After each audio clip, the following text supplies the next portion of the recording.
There's a new subject, but is it the same vibes? Welcome to A Run Who Does Music, where today we're looking at another commission from my friend Maeve for the trilogy of albums from 8D6, this time with School for the Gifted.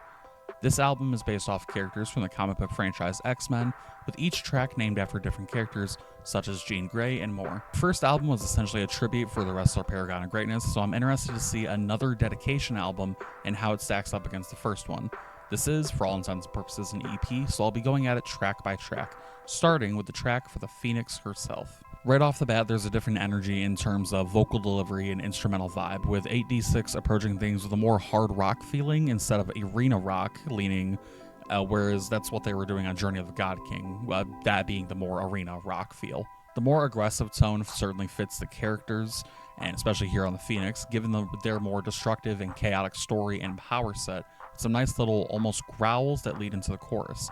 Stop and go guitar and drums in the chorus add into the aggression as well, which is another nice touch, and the lyrics essentially tell the story of Jean Grey and her relationship with her powers, including the Phoenix Force and so on. So if you're a fan of the character or interested in that dynamic as well, it's a well done adaptation. The next song, Scott Summers, is all about the often leader, always iconic Cyclops, which has a similar instrumental and lyrical storytelling approach, which was something that will trend further on in the EP here. Once again, you get a clear story and description of the character with different aspects of his past and journey in the X-Men. I like the sort of darker approach that this song has in terms of tone, as not only does it follow the first track in terms of that, but the character of Cyclops did always seem like one of the darker ones within the core formation of the team, alongside Angel and the Phoenix, of course. I mean, every X-Men has a dark origin story at the end of the day. I mean, just look at them. Even with my more limited knowledge of the X-Men and their members, though, so far these songs are serving as relatively enjoyable, while also serving as good analysis tracks as well. The instrumentals aren't doing anything intensely different, but it seems like what 8D6 tries to do is the band sort of does just general analytical tracks as opposed to traditional tracks. I'm still going to approach this as if it were a normal album review, but I do see what they're trying to do here. The third song on the album is for one of my former favorite X-Men, Nightcrawler, also known by his real name and the name of this track, Kurt Wagner. Maybe due in general to his very base elements being darker, literally and figuratively, the album's overall sound fits this track the best. 3 songs in though, and I am starting to feel like a lot of the structure was the same from song to song in a more improved version of what Journey of the God King was. While the first album felt like one elongated story, this album thus far feels like that sort of idea, but with slightly more instrumental variants and vocal changes.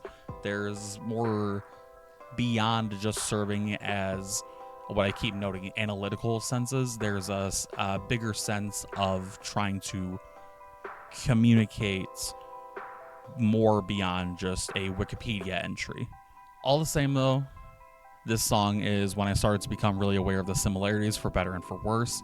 Lyrically, this song does the best job of using just enough blatancy without being a strict retelling of his story, being the best song so far in that department. Nathan Summers and Lucas Bishop is a song that, after thinking about what I said about Kurt Wagner, showed more of that issue I brought up while also improving on the overall song structure somehow. I feel like putting 2 characters together in the song does make it feel a bit weaker than it could have been with just one character being focused on. I do understand why Nathan Summers and Lucas Bishop are being put together, Cable and Bishop, but it does, at even a base level, allow for more to be told within the song's track length with 2 subjects. It's another solid summary of the characters being showcased, with the duo attack not managing to push out more impact than singular focuses so far, though.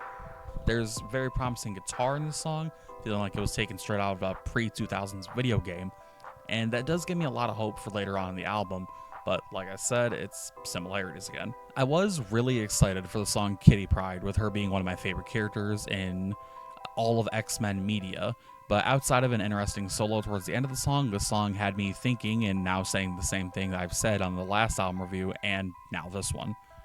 A lot of similarity in structure. The synopsis stylings of the tracks they aren't really able to throw the song's quality too much further into the atmosphere than they did on the last album, and it's just sort of more of the same. I'm a fan of songs that plainly and clearly state their purpose and accomplish what they need to or want to, but that doesn't mean that it's an immediate home run for me in personal or critical thinking. I had some of the same thoughts with the final song, Remy LeBeau, based on the character Gambit. You know, I had some hopes that given his New Orleans roots that this would have some more interesting instrumental elements, but it was more of that same consistent but same work from guitar, bass, drums, just with a slightly tweaked vocal approach here on that last song. This album accomplishes both the good and not so good feats that the band's first album does, which with plenty of reliance and well-measured work on the storytelling, just not much in the way of individual substance from track to track. It's a step up from the debut, but with not too many steps, for lack of a better term, and to sound like I know what I'm talking about. There's just no real lessons learned from that first outing. They know what they're trying to do, they are doing that well, but in critical senses, it's just not too much of a insane improvement. I do recognize that these albums are done mainly, if not completely, for fun and for love of the subject matter, but this is a review at the end of the day. For these reasons, School for the Gifted by 8D6 gets an EP score of 2.6 out of 5 and an overall score of 5.2 out of 10. And that's a review. Let me know what you guys think down in the comment section below. If you're interested in getting an album of yours, a friend's, or just an artist you like commissioned, check out the links I leave at the end of the video. Hit me up. Let's talk. Hope you're having a good day. Hope you're staying hydrated. I'll see you next time.